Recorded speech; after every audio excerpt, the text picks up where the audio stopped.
जिस दिन पापा और माँ ने मेरी शादी व्हील चेयर पर बैठे एक आदमी राघव मेहता से तय की, मैं पूरी रात रोई।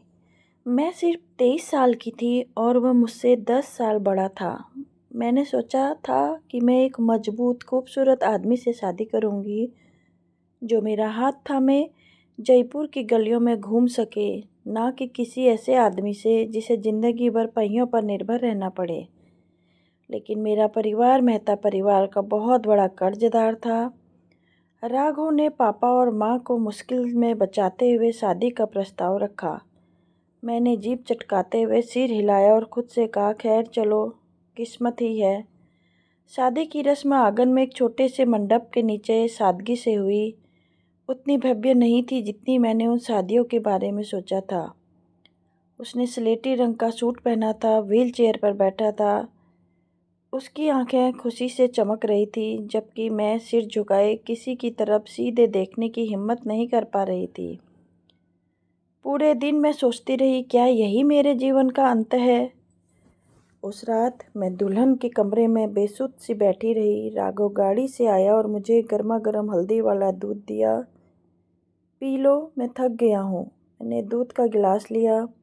उसकी कोमल आवाज़ सुनकर मैं हैरान रह गई।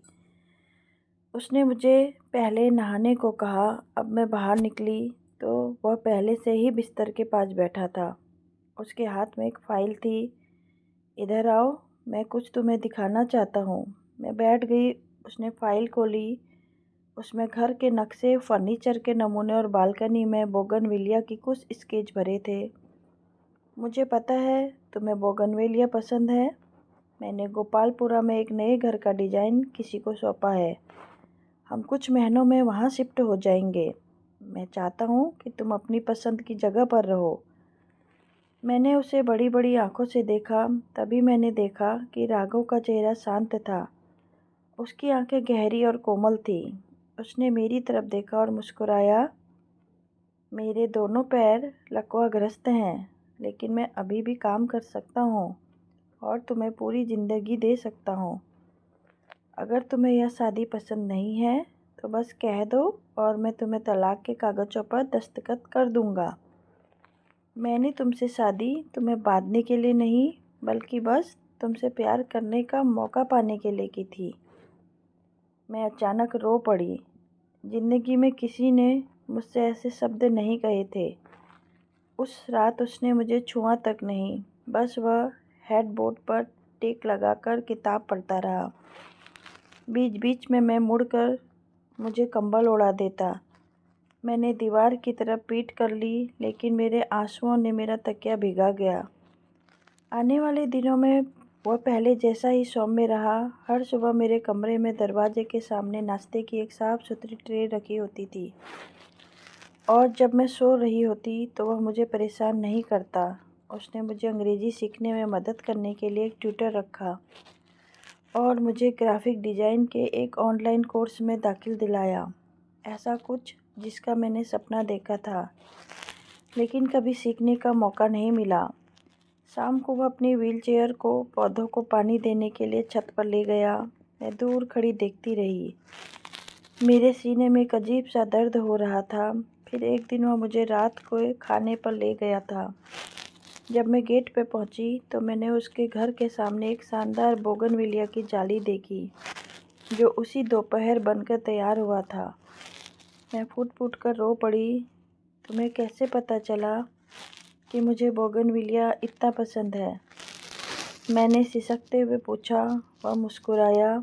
उसके चेहरे पर चमकती पीली रोशनी उसे और भी कोमल बना रही थी।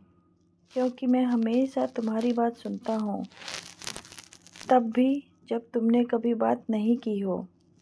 दूसरी शादी की रात उसने पूछा, क्या तुम डरी हुई हो? मैंने अपना सिर थोड़ा हिलाया। उसने धीरे से अपना हाथ मेरे गाल पर रखा, फिर मेरे माथे और मेरी पलकों को चूमा। उसके चुंबन गर्म, कोमल, फिर भी तीव्र थे। मैं सोचती थी कि व्हील चेयर पर बैठा आदमी कमज़ोर होगा, लेकिन इसके विपरीत उसकी बाहें मजबूत थी। उसकी सांसें मेरे कानों में गर्म पड़ रही थी, जिससे मेरा दिल ज़ोर ज़ोर से धड़क रहा था। उस पूरी रात उसने मुझे थका दिया, दर्द या ज़बरदस्ती की वजह से नहीं, बल्कि इसलिए कि उसने मुझे उस पूरी ईमानदारी और चाहत से प्यार किया था जो इतने लंबे समय से मेरे अंदर दबी हुई थी। मैंने कभी नहीं सोचा था कि जिस आदमी को मैं कभी किस्मत का बोझ समझती थी, वो पूरा मेरा आसमान बन जाएगा। अब हर सुबह जब मैं उठती तो उसे मेरे लिए गर्मा गर्म फ़िल्टर कॉफ़ी बनाते हुए पाती। बालकनी पर बोगनविलिया की बेलें राजस्थान की धूप में झूम रही हैं। राघव वहाँ बैठा मुस्कुरा रहा है। उसकी आंखों में उस प्यार की चमक है जिसका बदला मैं शायद इस ज़िंदगी में कभी भी नहीं चुका पाऊँगी। दोस्तों, अगर आपको कहानी पसंद आए तो चैनल को लाइक से सब्सक्राइब ज़रूर करें। Thank you so much for listening my story. Thank you.